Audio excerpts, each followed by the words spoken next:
Salve Maria! Meu nome é Guilherme Martins e este é o canal Consecratio.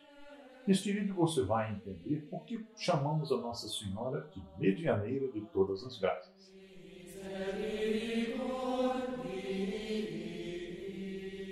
Se você ainda não é inscrito em nosso canal, inscreva-se agora mesmo, ative o sino das notificações, dê seu like, compartilhe esse vídeo com todos os seus contatos, seus amigos, seus parentes e ao final deixe os seus comentários para contribuir com os nossos estudos.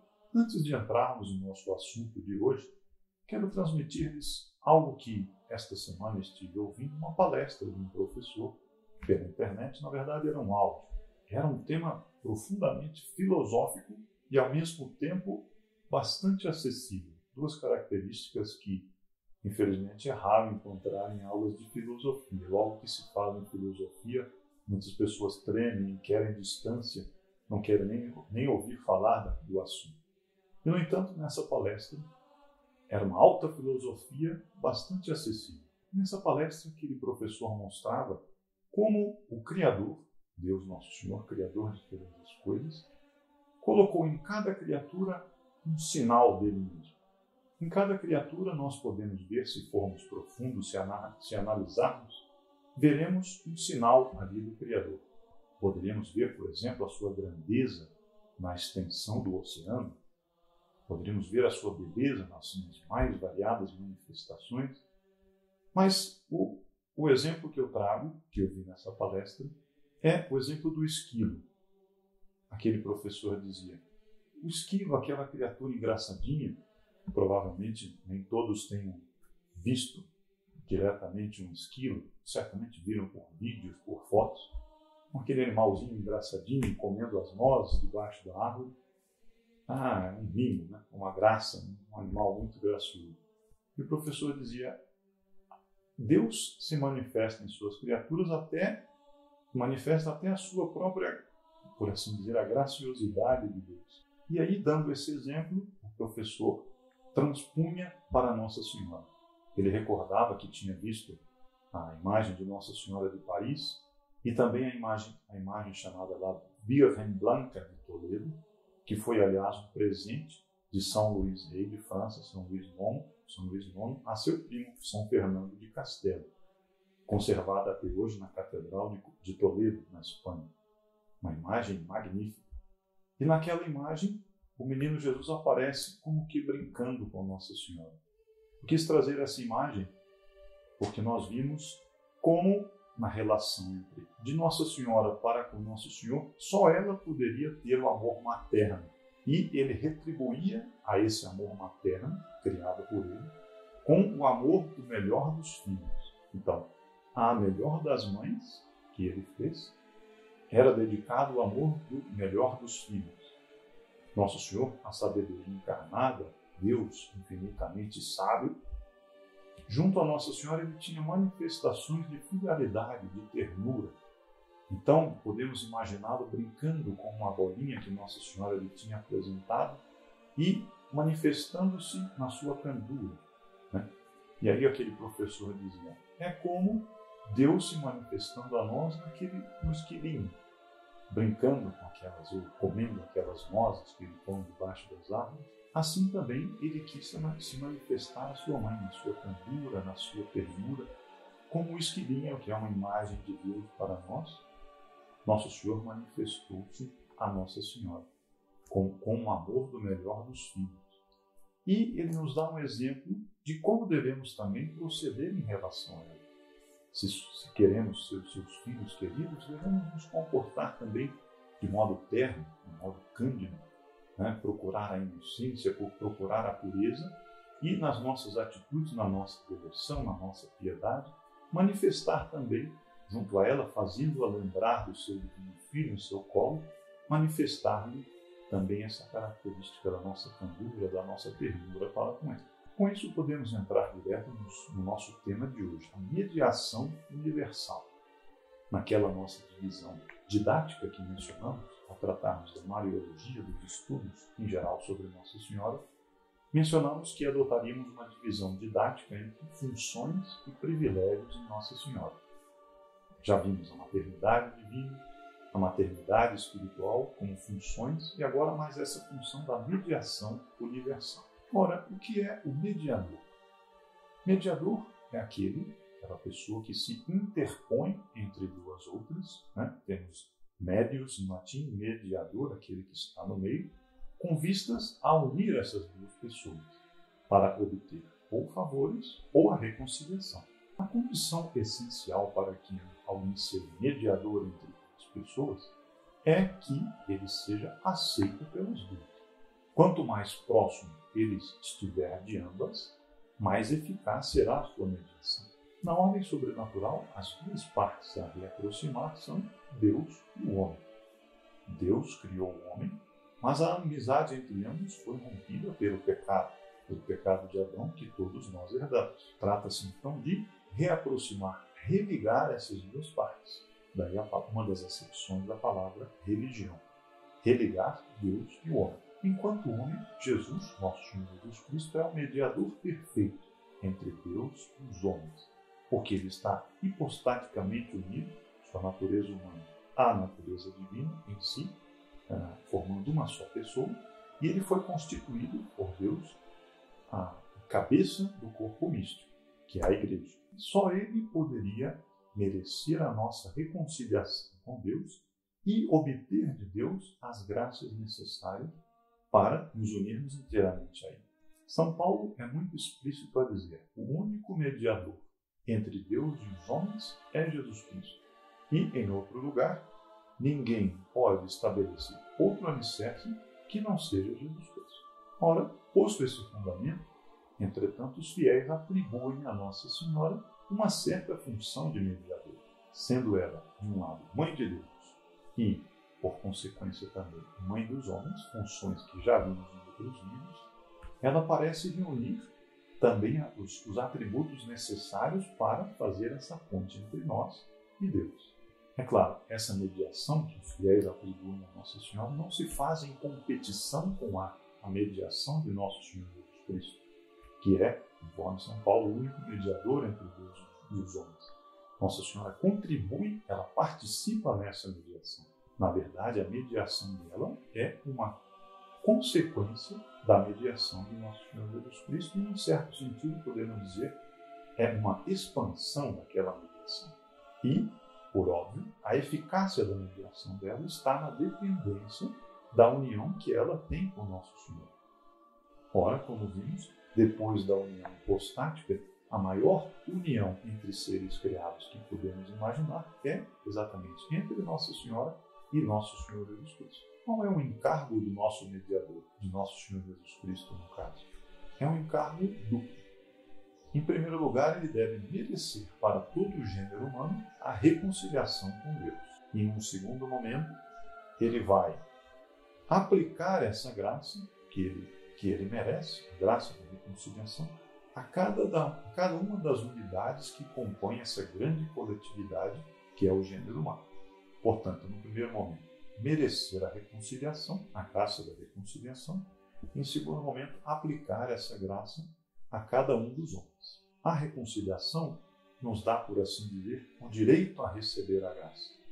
E, por segundo momento, Nosso Senhor efetiva para cada um de nós a recepção da graça. A reconciliação se consumou pela redenção, Nosso Senhor morrendo por nós, vindo ao mundo, morrendo por nós, nos reconciliou com Deus.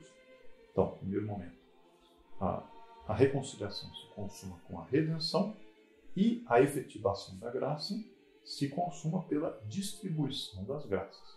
E Nossa Senhora participa nesses dois momentos com Nosso Senhor Jesus Cristo.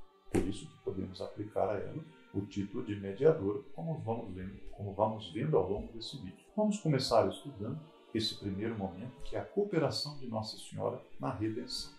A cooperação de Maria na redenção ainda não foi definida pela Igreja como dogma, porque há ainda uma discussão entre os teólogos sobre o alcance dessa cooperação. A cooperação em si não é dúvida, mas há dúvida quanto ao alcance. Ainda não se definiram os termos sobre o alcance da participação de Nossa Senhora na redenção. Vamos ver inicialmente como a tradição acolheu essa verdade desde os primeiros tempos. Mas, sem antes deixarmos já previamente estabelecidas 4 verdades. Primeiro, o sentimento universal da Igreja atribui a Maria uma parte na obra de nossa salvação. Para os que se lembram daqueles primeiros vídeos em que tratamos da Mariologia, é muito importante isso para o estudo da doutrina sobre Nossa Senhora. O sentimento universal da Igreja. Segundo, essa parte de Nossa Senhora na obra de nossa salvação não se reduz ao fato físico, à maternidade física de Nossa Senhora para com Nosso Senhor Jesus Cristo. Segundo, essa parte não se reduz ao fato de Nossa Senhora ter dado a Nosso Senhor Jesus Cristo a natureza humana, ao fato físico pela qual a natureza humana ele pôde nos resgatar. Mas, não se reduzindo ao fato físico, implica certa união entre as vontades de Nossa Senhora e de Nosso Senhor, entre os sofrimentos e o oferecimento a Deus, a oblação de Nosso Senhor e de Nossa Senhora. Terceiro, Deus acrescentou essa cooperação à obra de seu Filho e lhe atribuiu verdadeiro valor redentor. E, quarta verdade, quarto princípio que deixamos pré-estabelecido, com isso, podemos dizer que fomos salvos em primeiro lugar por Nosso Senhor Jesus Cristo, secundariamente pela ação de Maria, em subordinação à de Nosso Senhor Jesus Cristo. Como então a tradição foi acolhendo essa verdade da mediação universal de Nossa Senhora? A noção de redenção é uma das noções fundamentais do Novo Testamento. Nosso Senhor Jesus Cristo, sobretudo nos últimos momentos da sua vida, nos últimos meses, nos discursos, nos ensinamentos aos apóstolos, insistiu sobre o fato da redenção. Depois, São Pedro e São João, em suas epístolas, insistem muito sobre o assunto. Mas é sobretudo São Paulo que, nas várias de suas epístolas, deixa bem estudado o tema, de modo a ele ser chamado o mestre nesse assunto, o mestre da redenção, como vamos ver nas várias citações que veremos ao longo desse vídeo. Isso tem uma razão histórica, uma razão profunda. Isso porque os judeus viam no Messias o Redentor, porém era uma redenção toda humana, toda voltada ao resgate da glória daquele povo que Deus tinha escolhido. Então, era necessário fazê-los ver, aos judeus e também aos pagãos, o verdadeiro sentido da redenção que Nosso Senhor Jesus Cristo veio operar pela cruz, a redenção, o resgate de nossos pecados. Não havia ainda naquela época motivos para atrair a atenção sobre o papel de Nossa Senhora. Era preciso primeiro ressaltar, fazer compreender o papel de Nosso Senhor Jesus Cristo, a sua ação redentora. Mas, desde o início, já se podia vislumbrar a ação de Nossa Senhora. São Lucas, no seu Evangelho, relata, provavelmente, certamente, recebeu essas informações da própria Virgem Santíssima, como o anjo anunciou, como o anjo pediu seu consentimento e como ela deu esse consentimento de forma inteiramente livre, consciente, participando assim desde o início dessa obra redentora. Na Epístola aos Hebreus, São Paulo nos mostra, nos relata como a oferta feita por Nosso Senhor Jesus Cristo a Deus Pai, essa oferta foi feita desde o primeiro instante da sua existência terrena. E, portanto, onde se deu esse primeiro instante? Exatamente no seio de Nossa Senhora. Portanto, aí, já desde a formação, desde os primeiros momentos da formação do corpo de Nosso Senhor Jesus Cristo, Nossa Senhora teve a sua parte. 40 dias depois do nascimento de Nosso Senhor Jesus Cristo, conforme a lei judaica exigia, Nossa Senhora e São José levaram o menino Jesus ao templo. E no relato da apresentação, São Lucas nos mostra como o profeta Simeão profetizou, mostrou a Nossa Senhora o papel redentor do seu filho e mostrou ao mesmo tempo, de forma bastante pungente, como ela participaria daquilo, que um gládio de dor transpassaria o seu coração para que fossem reveladas as coisas escondidas em muitos dos corações. Ela, já desde o início, foi vendo, foi se abrindo para ela esse papel. No Evangelho de São João, o último a ser escrito, E também, certamente, pela tradição oral que foi passando de geração em geração até que ele fosse escrito, São João nos mostra a participação de Nossa Senhora no Calvário, a união que ela teve com seu filho agonizante na cruz, portanto, no auge da sua ação redentora, Nossa Senhora ali também estava associada. E, finalmente, ouvia-se São Paulo expor o plano de Deus para nosso resgate, explicando que, depois da desobediência de Adão nos ter perdido, a obediência de Cristo nos salvaria. Dessa consideração do novo Adão, daí a compreender o papel de Nossa Senhora como nova Eva, era apenas um passo. Não nos esqueçamos também de que já no Gênesis, a profecia divina era bastante sugestiva desse papel de Nossa Senhora junto a Nosso Senhor Jesus Cristo. Deus Nosso Senhor, se dirigindo à serpente, diz: porém inimizades entre ti e a mulher, entre tua descendência e a dela, e ela te esmagará a cabeça. Aparece claramente a associação entre mãe e filho. Para os primeiros cristãos, muito acostumados a ver no Antigo Testamento uma figura do Novo, não era difícil concluir que Nosso Senhor Jesus Cristo, por sua paixão, esmagava os desígnios do demônio. E Nossa Senhora a ele estava intimamente associada. Assim, temos uma vista muito rápida, muito resumitiva, muito sintética do que no Novo Testamento há sobre a redenção. E essa conclusão da associação de Nossa Senhora a Nosso Senhor Jesus Cristo, da mulher a seu filho no esmagamento da cabeça da serpente, não demorou muito a vir à mente dos primeiros cristãos, dos padres da Igreja. E ela veio com uma nitidez que impressionava. Já São Justino, em meados do século II, opõe a desobediência de Eva, de um lado, Eva incrédula e desobediente, que gera a desobediência e a morte.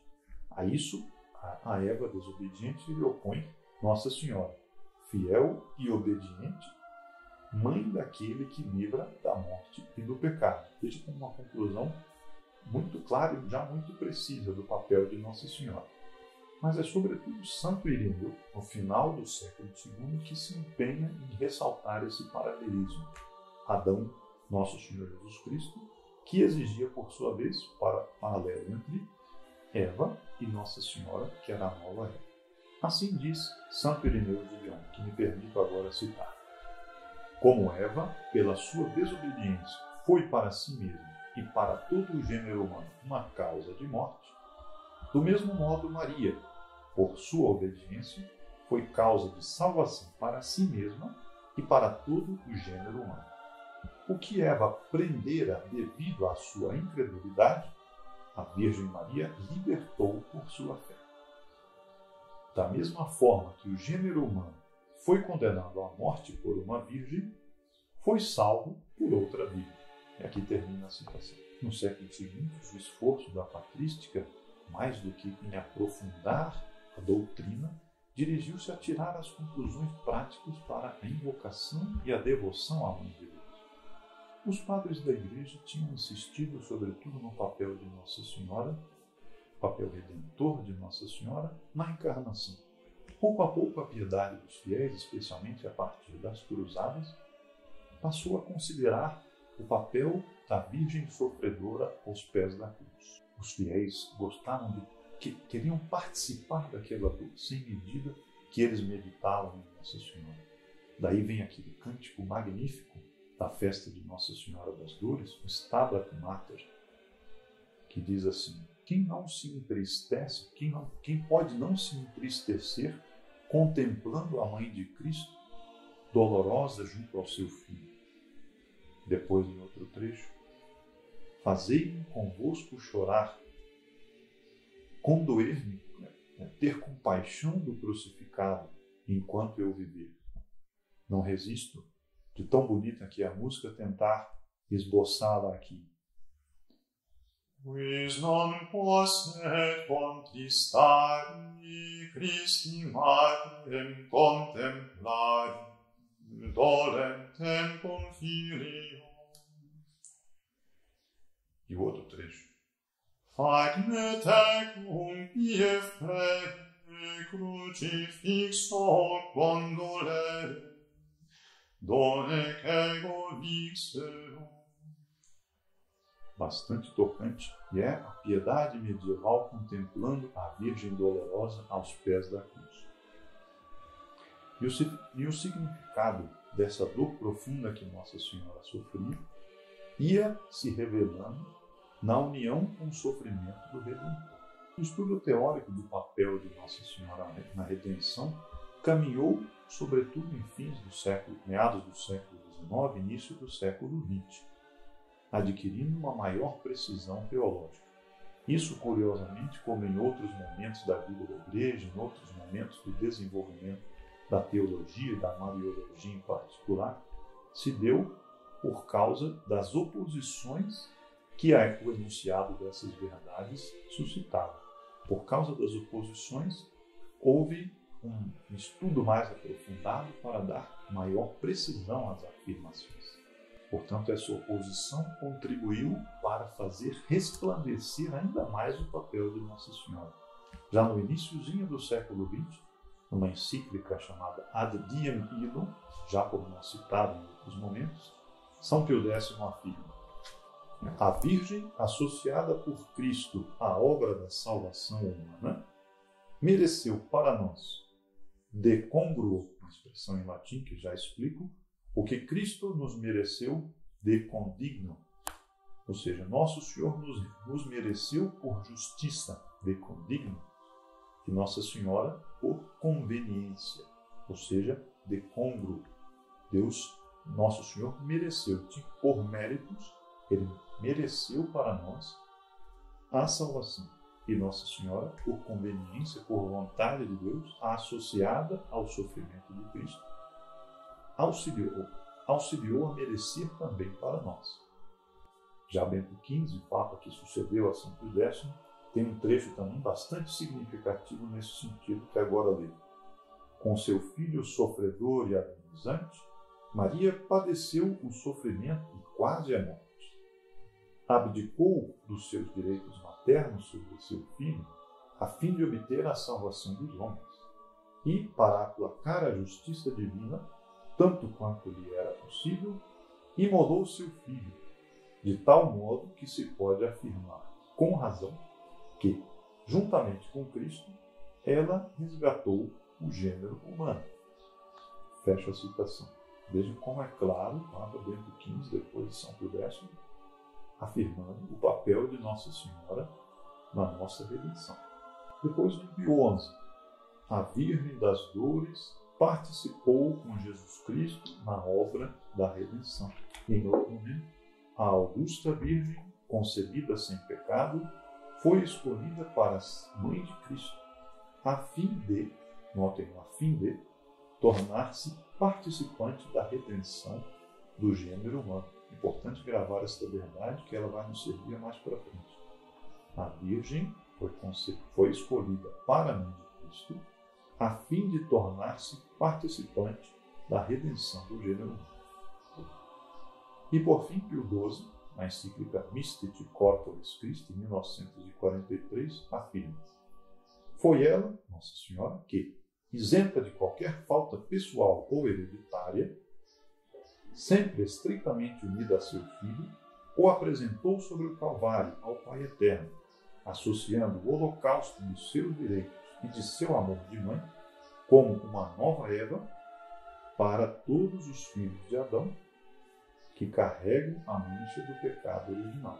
Vimos até agora como a tradição acolheu a verdade da cooperação de Nossa Senhora na redenção, desde o Evangelho, em que o papel redentor de Nosso Senhor vai se tornando explícito. Depois, os apóstolos que pregam essa verdade, São Paulo, que é o mestre dessa verdade, como os padres da Igreja foram explicitando ainda mais, colocando o papel de Nossa Senhora nessa função, nessa missão redentora de seu Filho. Depois, na Idade Média, o papel da piedade dos fiéis, vendo Nossa Senhora ao pé da cruz. E, por fim, a explicitação dos papas sobre essa verdade da cooperação de Nossa Senhora na redenção. Com isso, encerramos o nosso estudo de hoje, não sem antes convidá-lo novamente, se você ainda não é inscrito em nosso canal, inscrever-se agora mesmo, ativar o sino das notificações, dar o seu like, compartilhar esse vídeo com seus contatos, seus parentes, seus amigos e deixar ao final seus comentários para contribuir com esses estudos, com esse aprofundamento sobre Nossa Senhora, sobre a Mariologia, um aprofundamento que, como sempre gostamos de frisar, visa a uma piedade mais profunda, visa um amor mais profundo a Nossa Senhora para o melhor serviço a ela, para nos consagrarmos ao seu serviço. Então nos acompanhe nos próximos vídeos para continuarmos o nosso estudo dessa grande verdade que é a mediação universal de Nossa Senhora. Salve Maria!